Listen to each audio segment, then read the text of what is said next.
தண்டனைகளோடாக இருக்கிறது. அழுது கொண்டிருந்த மரியாளுடைய வாழ்க்கையில் கர்த்தர் சந்தோஷத்தை கொடுத்தார்.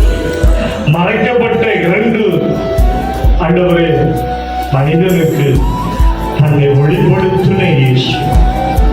ஆண்டவரே, நான் கண்டு இயேசுவை பார்த்து இயேசுவின் விரல்கள் கை வைத்து அப்படியே எல்லா காரியங்களை கண்டுதான் அவரை விசுவாசிப்பேன் என்ற தோமாவுக்கு தன்னை காண்பித்த இயேசு. இந்த இயேசு உன் வாழ்க்கையில என் வாழ்க்கையில தேடுகிறவர்களுக்கு அதை வெளிப்படுத்துகிறார். வெளிப்படுத்துகிற கற்பனைகள் நாம் இணைத்துக் கொள்வோம். ஒவ்வொரு நாளும் நாம் அவரோடு கூட அவர் நம்மோடு கூட